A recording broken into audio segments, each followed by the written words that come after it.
Previously on Birds of the Air Travel. Over the past couple of days, there has been a lot of rain and a lot of flooding. It did not happen today. We did not get on a flight.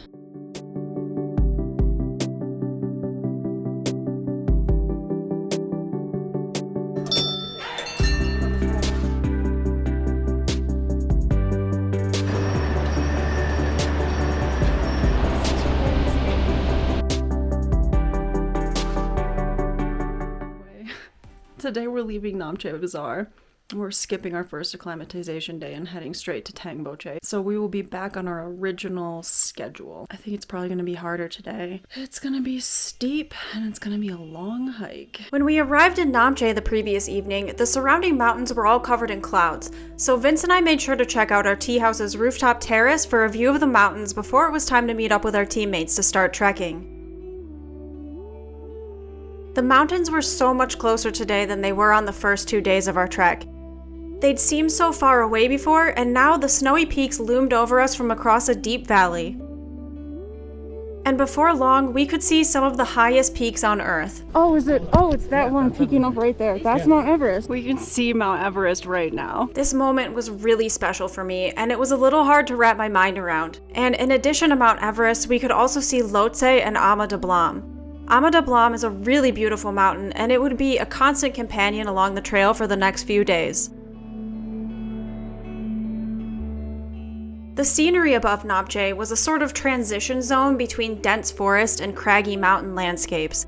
The trees were a lot shorter now that we'd gained some elevation, and in another day we would be above the tree line entirely. And the first third of the day was actually pretty easy because the trail was mostly flat. There's fantastic views of the mountains on this stretch of trail, and some really pretty stupas along the way as well. But things were about to get a bit harder because it was almost time to lose and then immediately have to reclimb a bunch of elevation. So we just stopped for a tea break and we can actually see Tengboche from here, but we have to go all the way back down to the river and then all the way back up to basically the same elevation we're at now. But really everything below about 14,000 feet or like 4,200 meters didn't feel that hard for me. Down here, it was still just a matter of putting one foot in front of the other until you get to the top of a hill. One of the highlights of the day was encountering a herd of Himalayan tahr, which is a type of wild goat that's native only to the Himalayas. We stopped to watch them for a little bit, and I especially like the babies. They're just so cute. But we couldn't watch goats forever because we still had a lot of walking left to do, and now it was time to descend back down to the river, and I'm not gonna lie, it was a bit of a bummer to lose all of this elevation, but at the bottom we got to see our first full yaks, which are extra cute because they're fluffy. We crossed over the river and then got lunch, and then we just had to climb up a huge hill for the rest of the day. It was a slog, but we got through it eventually.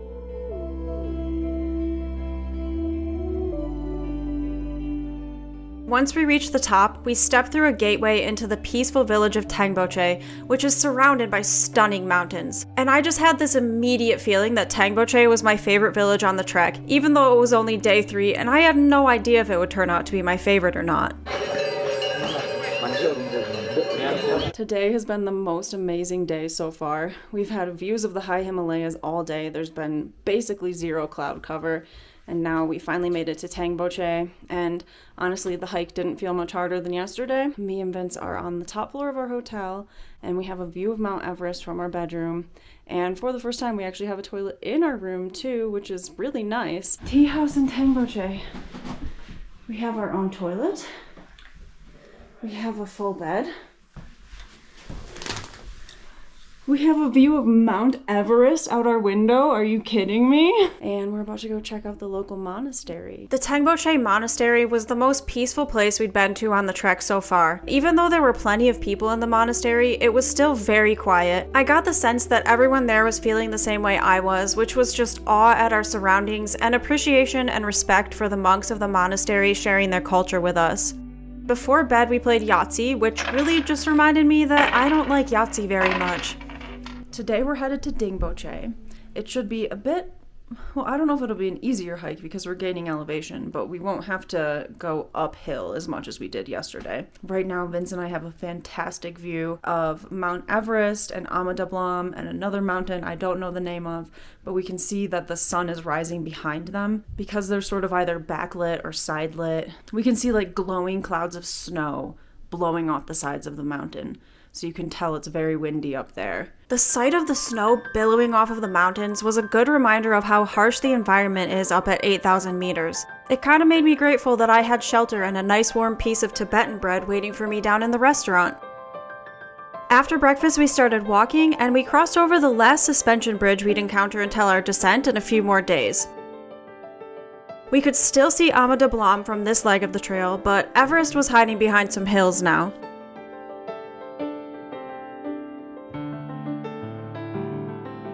And we ended up seeing a couple more tars as we ascended towards Upper Tengboche, which was a bit of a detour so that we could visit the Tengboche monastery.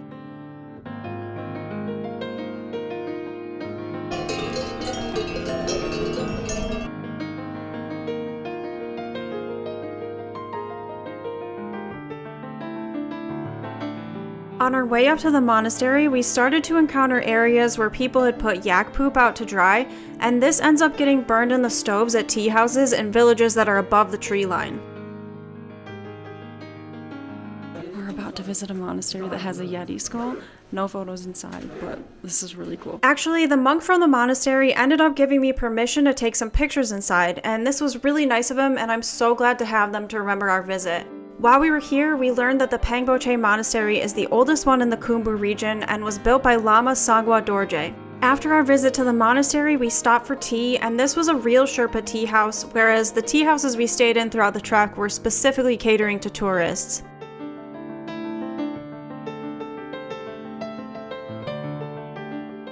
When we left Tengboche, Sandy accidentally went down the wrong trail, and when Mize noticed he was gone, he ran off to help Peasy search for him. Stranded in the Himalayas.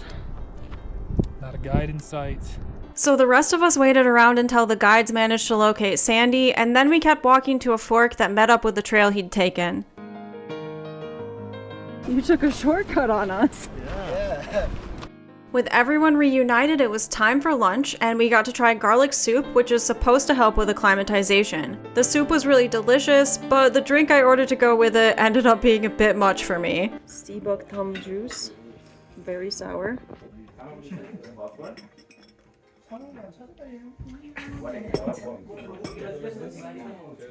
Very sour, like I said. Solar-powered tea.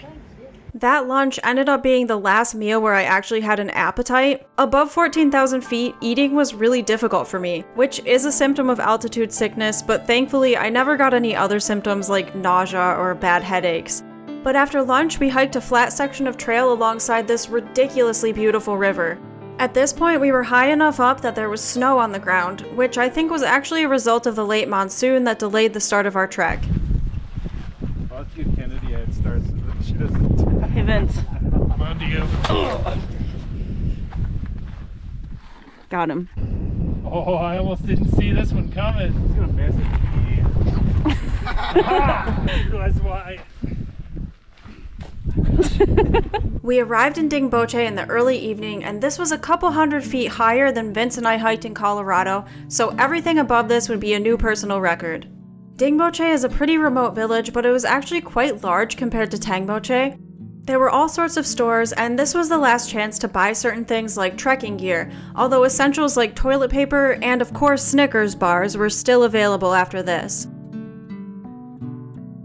The view from our tea house in Dingboche was clouded over when we arrived, but it was sure to be beautiful the next morning. Finally getting rustic. We still have a Western toilet. But we at least still have a Western toilet. We all made it to Dingboche just fine. Today was a really beautiful hike yet again. I mean, I doubt that there's going to be a day where it's not a really beautiful hike, but it just keeps getting prettier and prettier as we get higher up in the Khumbu. Yeah, that little detour we took to that monastery was really, really cool. I really loved how peaceful that town was. The trek today wasn't all that hard. We had like a nice long section of just flat, and that felt amazing. I will say most of us have already been taking Diamox to try to make up for not having that acclimatization day in Namche. I'm not really feeling the effects of altitude yet. I've been taking a half dose of Diamox a day. I haven't really talked much about packing for this trip yet, but now we are officially in like the most rustic tea house we've been in yet, and it is cold up here. So some things I bought for this trip that I'm really glad I have. These down booties. These are amazing. I bought this goose down jacket when I got to Kathmandu. It's rolled up in its stuff sack right now, but this is so nice and it's so warm. This yak wool hat.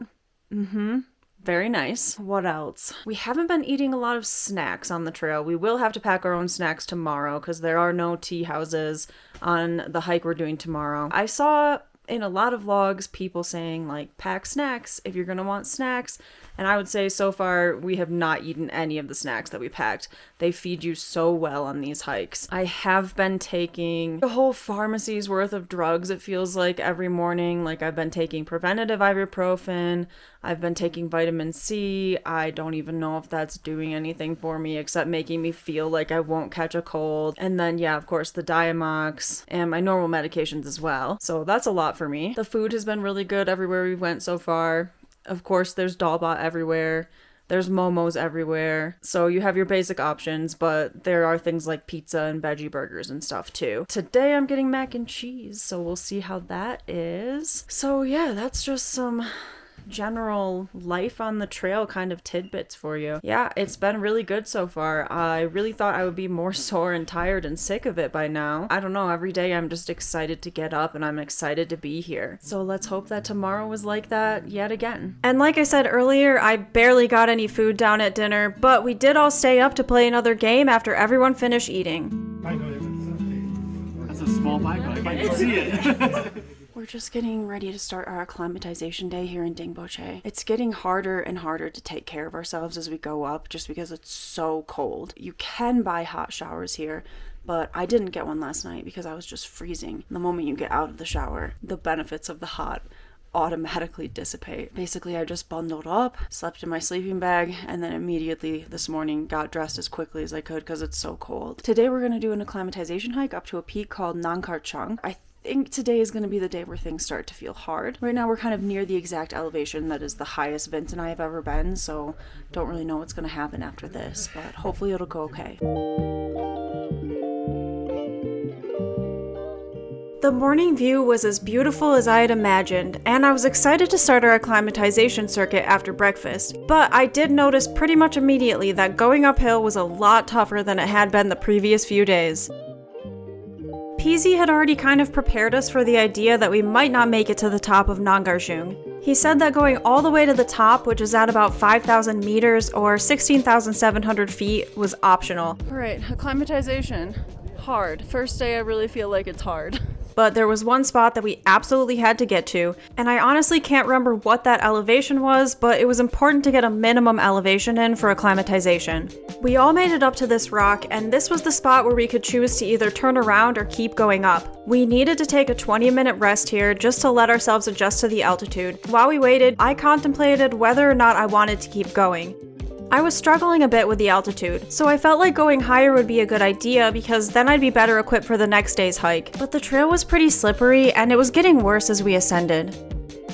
In the end, 6 of the 7 of us decided to keep climbing. The trail conditions are terrible. PZ did not recommend that we do this, by the way. Just so everybody on the internet knows, this is our own dumb idea.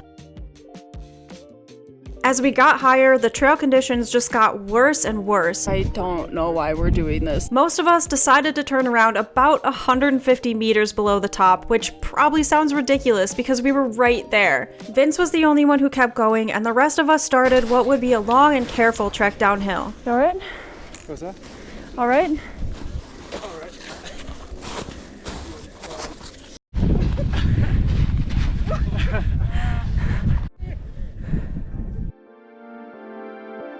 And yeah, not one of us made it out of this descent without falling on our butts multiple times. And by the time we made it out of the worst of the snow and mud, Vince was just reaching the peak. I made it! Whew, that was tough. Now that I'm back home and it's been a month since this experience, part of me wishes I'd stuck it out and finished the climb with him. But at the time, there was not a singular cell in my body that wanted to keep going up that thing. Once we were on dry ground, the hike went a lot faster. Back in Dingboche, we moved to a new tea house and Vince made it back right as the rest of us were finishing lunch. That was indeed the first certifiably hard day.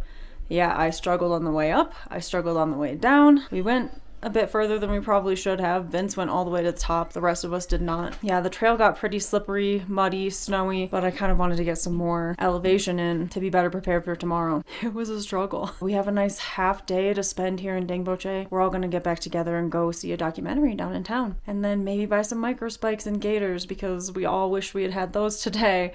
And it sounds like after all of the monsoon and all the bad weather last week, there's probably a lot of snow still higher up the valley. Also, we did move tea houses for the night because a kind of nicer one came available. It's a lot warmer, the rooms are nicer and bigger, and the bathrooms are inside, which is major upgrade. Oh, also, the food here is amazing. We're happy to be here for one night, however short it may be. After lunch, we all went out to watch a documentary that was playing in town. Oh, can we get a baby yak, hun? Of course, honey. Yes. He did not get me a baby yak. The documentary was playing at this bakery, and before it started, we checked our blood oxygen levels, which were still looking okay. We also got some tea and bought micro spikes for base camp day. The film ended up being Sherpa. This film is about the avalanche that tragically took the lives of 16 Sherpas in the Khumbu Icefall during the 2014 climbing season. It's a tough watch, but I highly recommend it.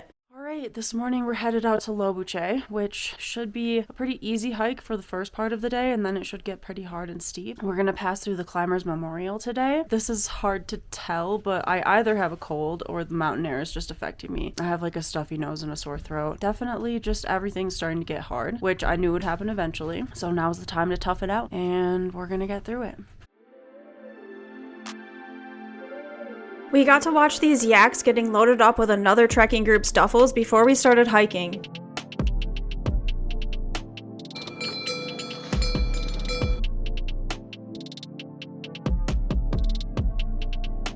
And the trail was really crowded once we got going. But at this point, I didn't mind the line because it meant we had to walk slowly, which was the only pace I was capable of anyway. I think my appetite issues were already starting to affect me negatively, but I hadn't realized that was happening yet, if that makes sense. Yeah, I definitely felt like my energy was a lot lower than it had been, but I was mostly blaming it on the altitude. But even with a low energy level, it was impossible not to appreciate the beauty of the landscape we were walking through. We walked right through a yak farm along the way, but it didn't have any yaks in it at this time of year. Peasy said the trail isn't usually this snowy during trekking season, but I thought the snow made everything look even prettier. And the trail was really muddy, but it wasn't icy yet. We stopped for lunch in Dugla, and after that, it was time to tackle this ridiculous hill. I'm not exaggerating when I say that this hill nearly broke me. And it doesn't even look that bad when you see it on video. But here's a picture I took looking up at it. Okay, let's zoom in and look at how tiny the people look up ahead of us. Look at them. So tiny. That's quite a bit. Looks like that much to me.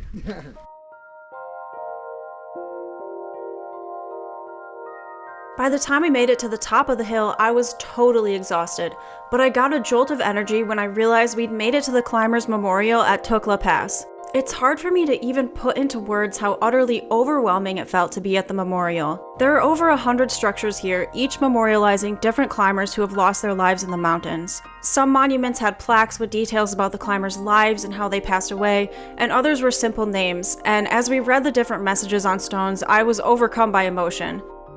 The fresh coat of snow across the landscape blended into the distant snowy peaks, and I felt like the memorial looked like heaven. I couldn't think of a more fitting and beautiful place to honor and remember the people who have given their lives for the mountains. After Tukla Pass, we got a break from the aggressive elevation gain, and the rest of the walk to Lobuche was a lot easier. But I was feeling pretty emotionally raw after the Climbers Memorial, which you're going to see in a few minutes here.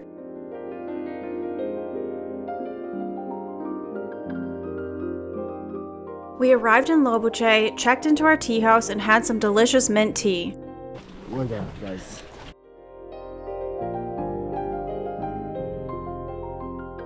Oh, I can smell the popcorn. I hope everybody like it. Lemon ginger honey. Green tea? Minty. Minty.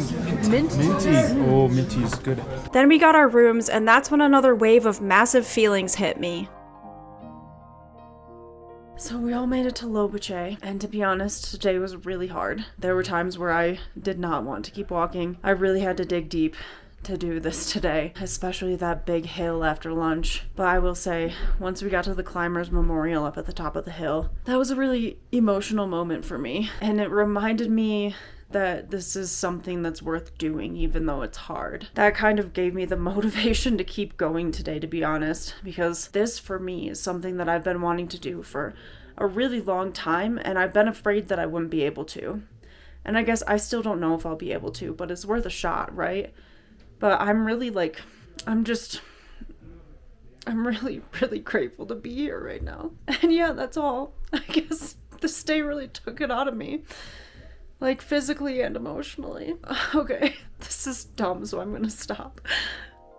It was pretty wild how in a matter of a couple of days, I went from wondering if the trek was ever even going to get hard to pushing up against physical limits I'd never tested before and literally crying multiple times. But in a way, I was glad that the struggle portion of the journey had begun, because I think I would have been a bit let down if I didn't have to suffer at least a little bit to get to base camp. And the struggle would definitely continue, at least for one more day, because the next morning would be base camp day. So make sure to be on the lookout for part 3 of my Everest base camp series, which will be coming out soon.